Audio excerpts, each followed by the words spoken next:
నమస్తే, welcome to I dream. మనతో పాటు ఉన్నారు ప్రముఖ herbalist and traditional healer Anjaneya Raju గారు.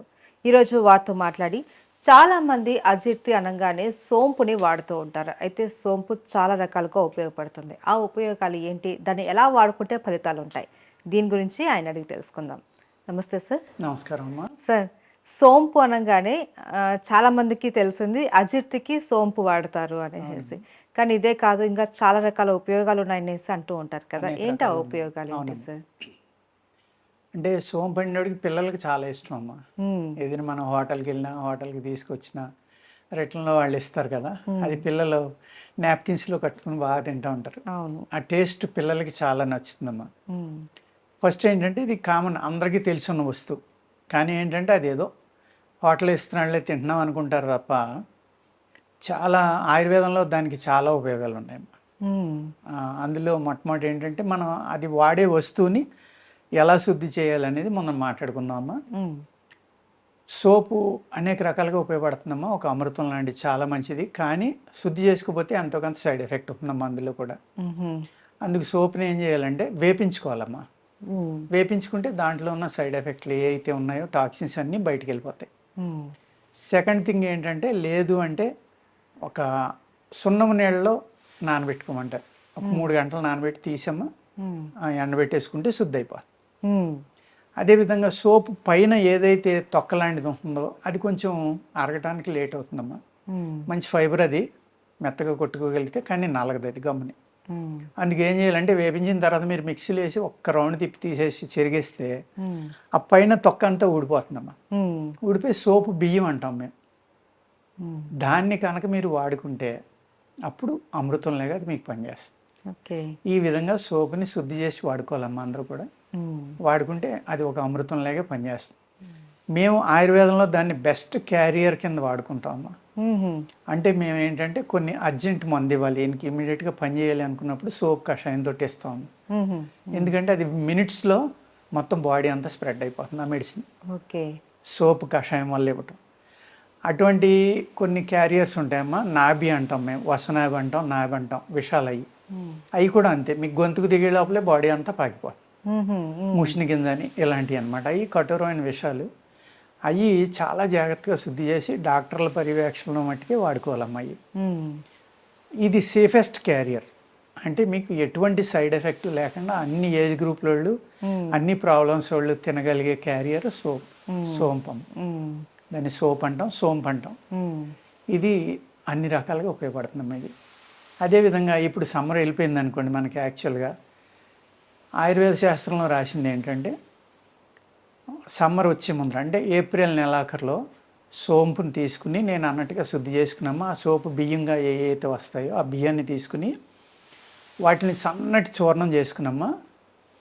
ఆ చూర్ణానికి సరిపడి పటిక బెల్లం పొడిని కలుపుకోమంటారు. కడి మిశ్రీ అంటారు కదా. పటిక బెల్లం అంటే గడ్డలుగా ఉంటుంది, తెల్లగా. అది పౌడర్ చేసుకుని రెండు సమానంగా కలుపుకుని ఒక డబ్బాలో పోసుకోండి. ఉదయం లేవగానే మొహం కడగగానే అందరూ కూడా, ఇంట్లో అందరూ కూడా ఒక 3 వేళకు వచ్చినంత నోట్లో వేసుకుని చప్పలించండి. అది మే నెల అంతా తినమని, అంటే వేసవికాలంలో 1 నెల తినమని రాశారమ్మా ఆయుర్వేద శాస్త్రంలో. ఆ 1 నెల మీరు తినటం వల్ల సంవత్సరం పొడికి మీకు ఏ జబ్బు రాదంటమ్మా. ఒక మే నెలలో అలా తీసుకుంటాం వల్ల. అంటే ఎంత అద్భుతమైన మెడిసిన్ కదా అని ఆయుర్వేద గ్రంథాల్లో రాశారో చూడండి. అదేవిధంగా మనం ఈ పిచ్చి కుక్క, పిచ్చి నక్కలు ఈ కరవడం వల్ల ఏమవుతుందంటే, పొట్ట నిండా ఇంజక్షన్లు చేయించుకోవటం, బొడ్డు చుట్టూరు చాలా భయపడటం.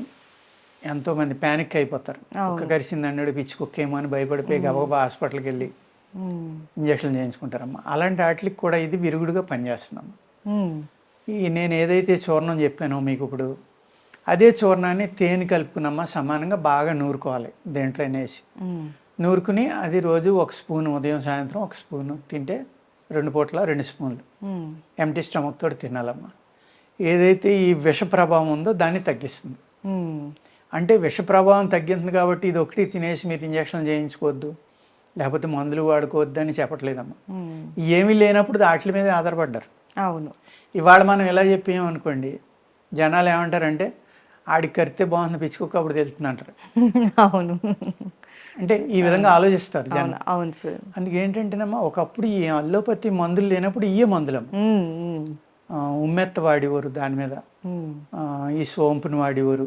ఇలాగ అనేక రకాల మూలికలు ఉన్నాయమ్మా. పిచ్చి కుక్క కరిచిన, పిచ్చి నక్క కరిచిన, ఉమ్, కోతి కరిచిన, ఈ అన్నాళ్ళకి అంటే విషయం మనిషి కాటు. ఉమ్, దానికి కూడా ఏది విరుగుడు అనేది ఆయుర్వేద శాస్త్రంలో చాలా విపులంగా ఇవాళ కాదు వేల సంవత్సరాల నుంచి రాసుకొచ్చినాయి అమ్మాయి. ఉమ్, అటువంటి ఇది విరుగుడు అని రాశారు వాళ్ళు. అది మనం ప్రివెంట్గా వాడుకోవచ్చు. ఉమ్, ఇప్పుడు అనేక రకాలుగా ఉపయోగపడుతుందమ్మా సోంపు అనేది. Um, heart, liver, spleen, lungs, kidney um, అన్నీ శుద్ధి అవుతాయమ్మా ఓకే. సోపు తినటం వల్ల. ఉమ్, అదేవిధంగా దీన్ని అనేక రకాలుగా తినొచ్చు. ఎలాగా అంటే మీరు ఒక మసాలాల్లో మనం వేస్తాం, ఉమ్, కూరల్లో వేస్తాం. అలాగే ఈ నోటి దుర్వాసనకు కూడా సోపు నవ్వడం వల్ల పోతున్నాం. ఉమ్, ఉమ్, దాన్ని మేము టూత్ పౌడర్లో కలుపుతూ ఉంటాం, షాజీరా పౌడర్ ఒకటి ఇదొకటి. ఎందుకంటే మంచి ఫ్లేవర్, ఉమ్, పళ్ళు తోముకున్నప్పుడు ఏంటంటే అద్భుతమైన ఫ్లేవర్ వస్తుంది కాబట్టి. అలాగా అనేక రకాలుగా సోప్ అనేదాన్ని మనం వాడుకోవచ్చమ్మా. ఉమ్, ఈ సొంటి ఏదైతే అల్లం ఉందో అల్లం రసం తీసుకున్నమ్మా. సొంటి అంటే ఎండిపోయిందని సొంటి అంటాం, పచ్చిదాన్ని అల్లం అంటాం. అల్లం అంటారు. ఆ అల్లం రసంలో ఈ సోప్ పౌడర్ ఏదైతే ఉందో అది వేసమ్మా. కొద్దిగా సాల్ట్ వేసుకుని బాగా నూరి ఉమ్, దాన్ని ఒక గిన్నెలో వేసి వేడి చేస్తే పేస్ట్ గట్టిపడేదాకా వేడి చేసుకున్నామా. ఉమ్, దాన్ని మాత్రలు కట్టుకుని తింటే అజీర్ణం మీద అద్భుతంగా పనిచేస్తుంది. ఉమ్, పిల్లలు కానీ పెద్దలు కానీ ఎవరైనా సరే, ఎవళ్ళ అజీర్ణం మీద అయినా సరే చాలా బ్రహ్మాండంగా ఇది పనిచేస్తుంది. ఉమ్, ఏం చేయాలండి? అల్లం రసం. అల్లం రసం తీసుకోవాలి. ఆ రసంలో మీరు సోప్ చూర్ణాన్ని కలుపుకోవాలి. ఉమ్, కలుపుకుని అందులో కావాల్సినంత ఉప్పు వేసుకోవాలి.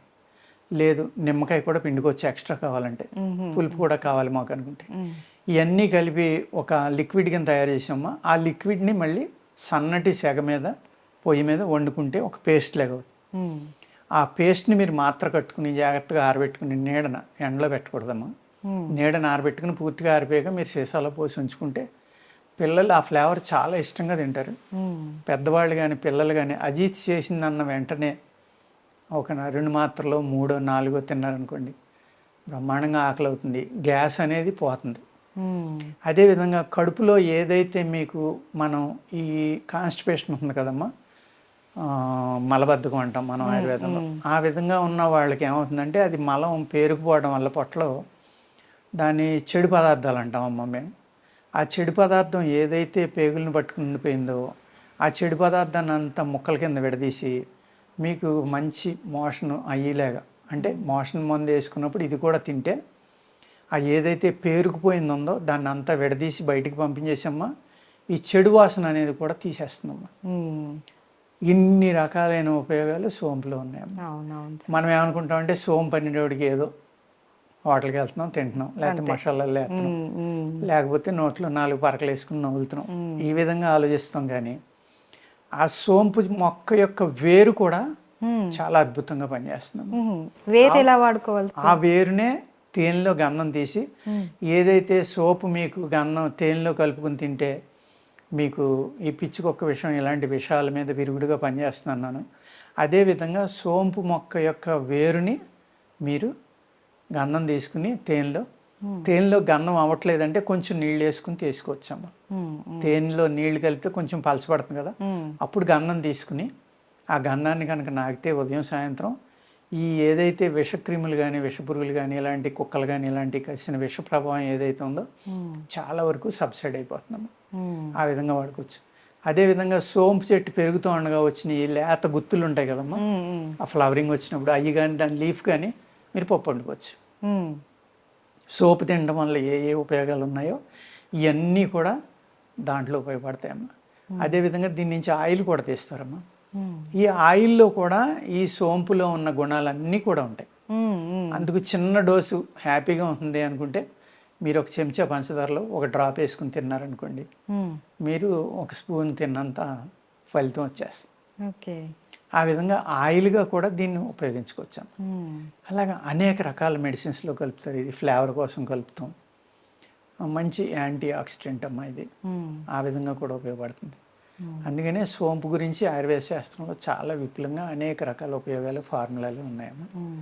అందులో ఒకటి రెండు మట్టుకే మన ప్రేక్షకులకు చెప్పడం ఒకటి రెండు కాదు సార్, చాలా చెప్పారు, అన్నీ కూడా ఉపయోగకరమైనవే. అవునమ్మా. జనరల్గా వచ్చేటటువంటి చాలా ప్రాబ్లమ్స్కి మనకు ఒక చక్కటి ఏమంటారు ఉపయోగకరమైనటువంటి ఒక దివ్య ఔషధం అనుకోవాలి ఇది. అవునండి. సో చాలా క్లియర్గా చెప్పారు, ఎలా వాడుకోవాలి, దాన్ని ఎలా ప్రిపేర్ చేసుకోవాలి, దేనికి వాడుకోవాలి అన్నది కూడా చాలా వివరంగా తెలియజేశారు సార్.